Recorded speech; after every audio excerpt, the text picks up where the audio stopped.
So this is a implementing constructor with array and delete. So kailangan natin ng function na may constructor. Let a function person. So sa constructor may name, age, and email.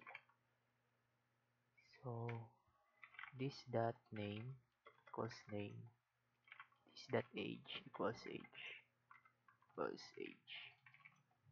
this dot email equals email. So sa age may age category, so this dot get age category equals function. Yan. So mag-if tayo dito, if this dot age is greater than 0 and this dot age is 18, so return minor. Else if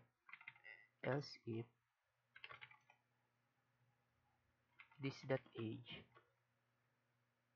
18 and this dot age 60, return adult. Else return senior. So okay na tayo sa person.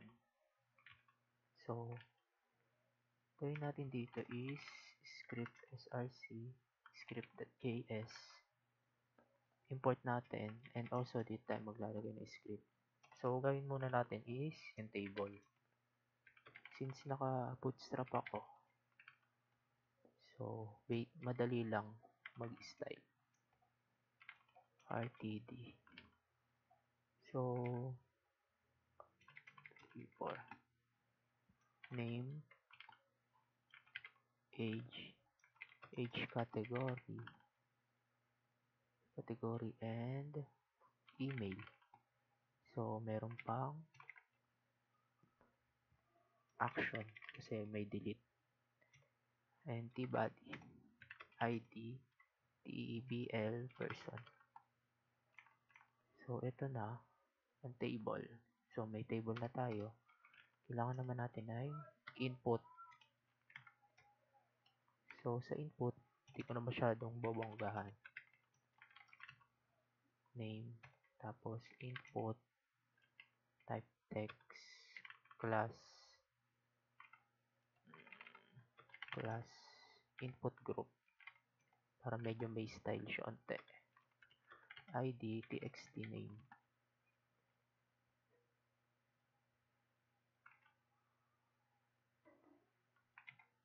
Copy na lang natin. Age, email. Input type sa age number, input type sa email. So baguhin din natin yung id, age, txt email, txt email. So may button tayo dito, class btn primary. So ayan, button. So lagyan natin ng break, isang break lang,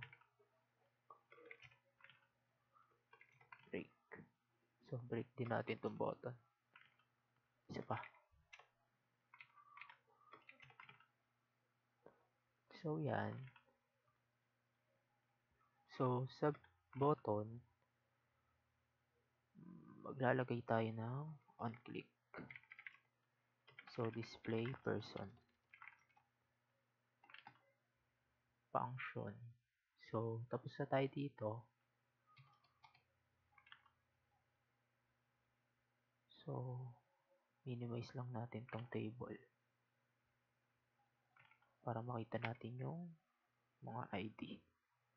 So initialize natin yung mga kailangan.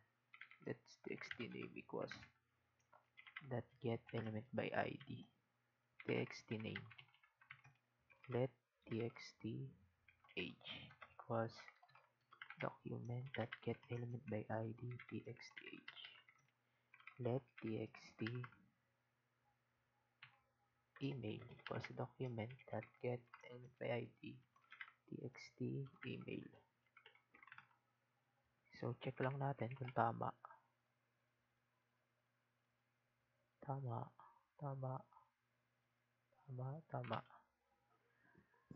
So dito, kailangan natin ng empty array para doon natin install yung mga person.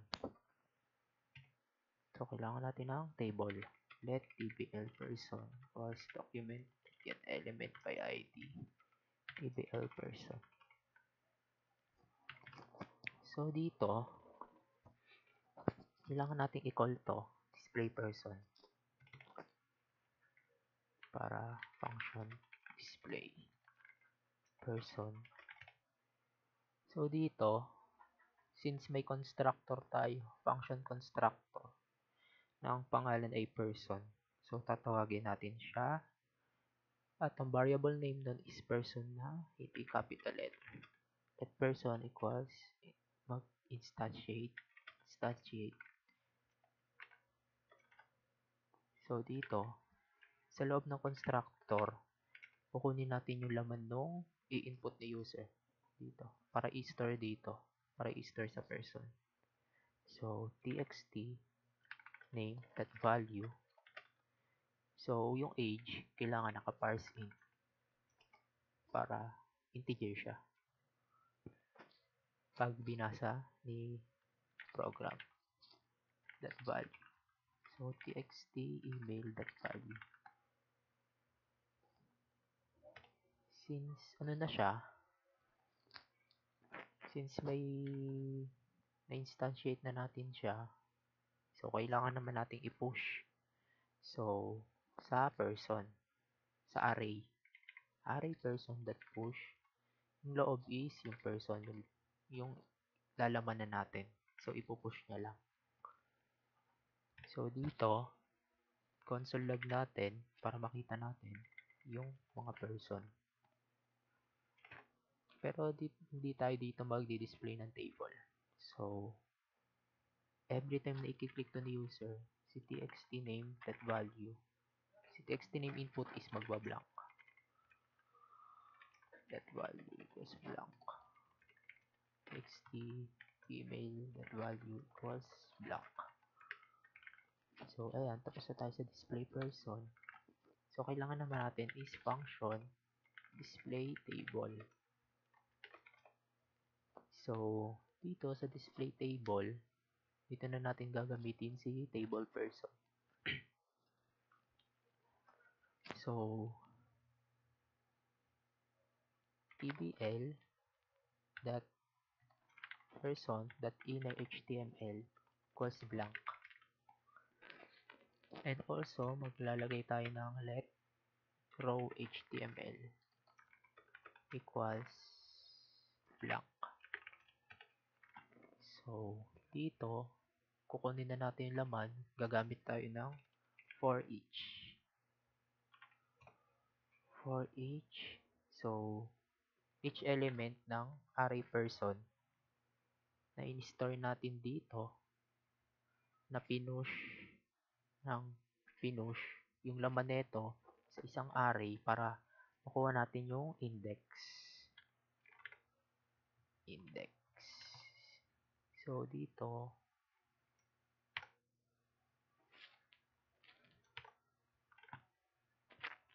index. So, dito, may argument ng element. Yung element is yung ito. Dito siya mag-i-store para makuha natin. Tapos yung index, mag-i-store siya ng index. So, dito na natin gagamitin si row HTML. Kasi sa baba na ito is mag-tbl person tayo that inner HTML equals row HTML. So, dito, row HTML plus or equal to backtick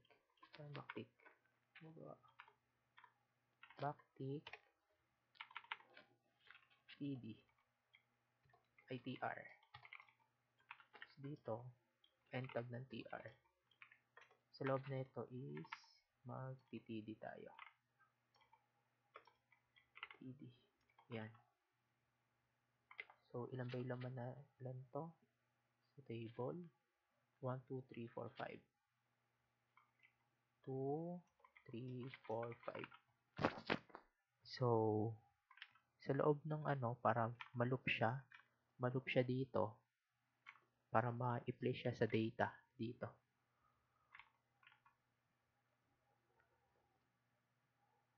Dito sa t-body. Kasi itong t-body, panibagong, ito yung laman. Kasi ito, t-head lang to. Ito, t-row. Sa body, ito. So, ngayon, tbl person, inner HTML. Yan. So, $sign, tapos, element, dot, name. Kasi, ito yan. Ito. Kung ano yung inano natin. Yung constructor. So, $sign, element, dot, age. Sa second, ito yan, age. So, kunin naman natin yung get category. So, element, dot, get, age, category. Makukuha natin laman kasi nire-return na is string. Ay, string. Is a word or letter. So, dito is element dot email. Email. Yan. And dito, mag-generate tayo ng button. So, button, end tag ng button, tapos delete. On click, kukunin natin yung function na delete person. Sa loob na ito is dito yung index. Yan. So, punta tayo sa pag-display ng table. So, ito yung end tag ng display table. Push, CLG. So, tawagin natin dito si display table.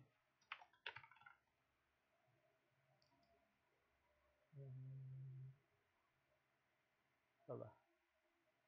So, dito, kunin naman natin si delete person.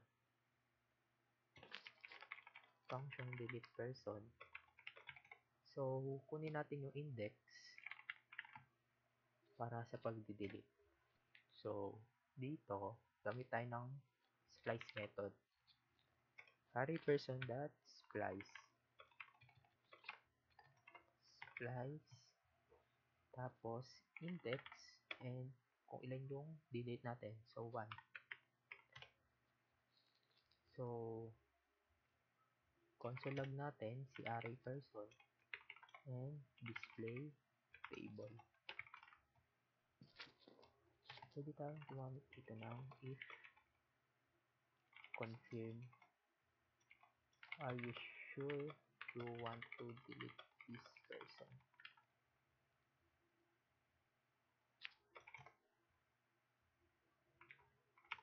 Yan. Para confirmation lang. So, try natin if anong error.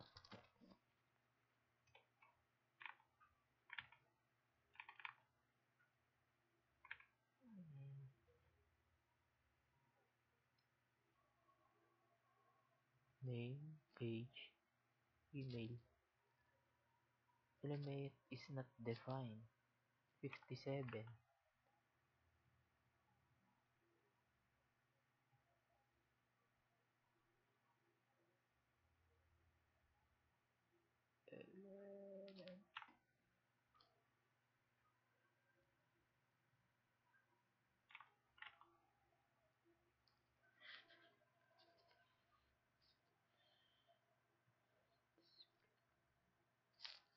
So, kailangan natin mag-debug.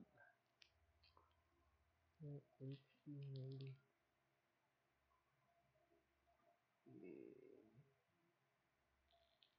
Debug tayo. Text the name that value.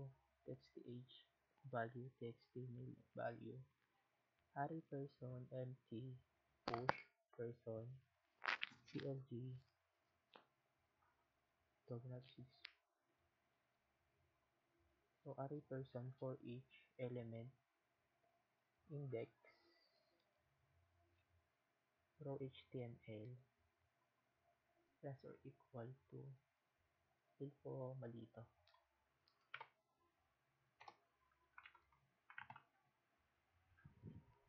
Ganun. Element is not defined as display table.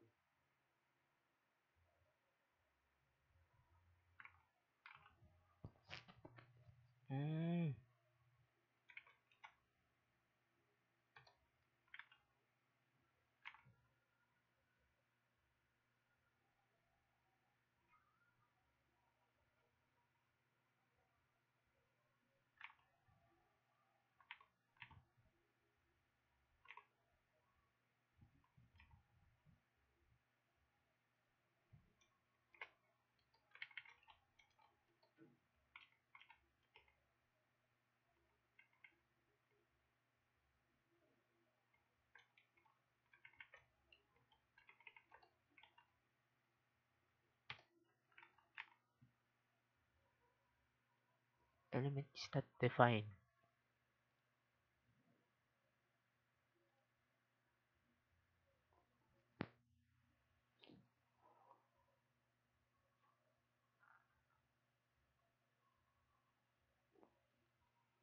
For each element,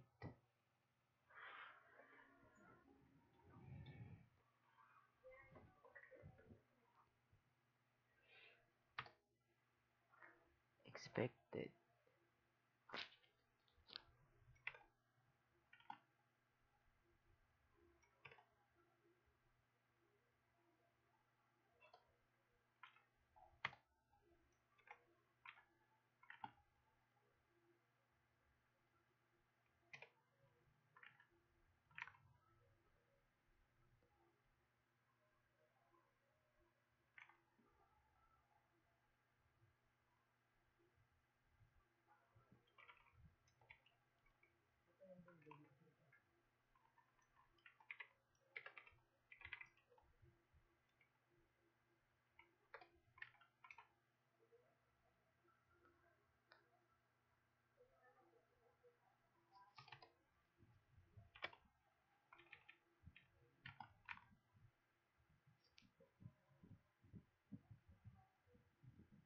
Ayan, gumana na.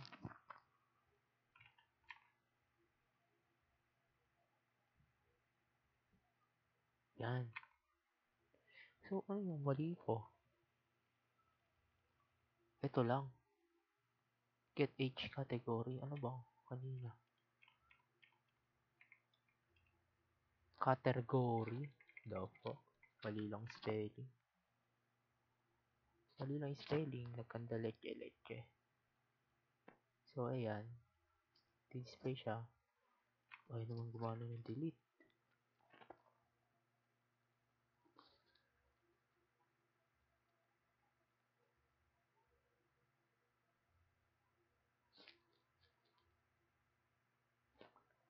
Di nakukuha yung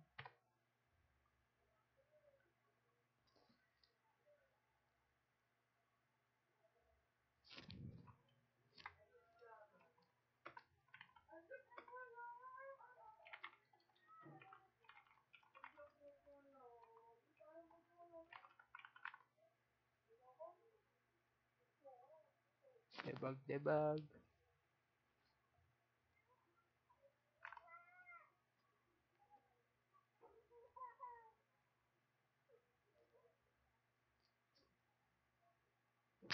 Mali na naman spelling. Yun eh. Yun. Tapos 20. Pag dinilit, deal with person. Okay. Try nga natin stylean. Button and click. Class.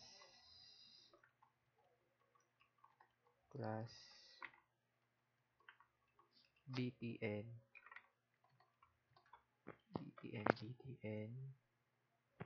Danger.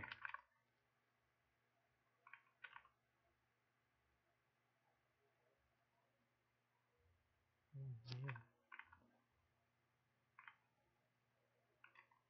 Okay na.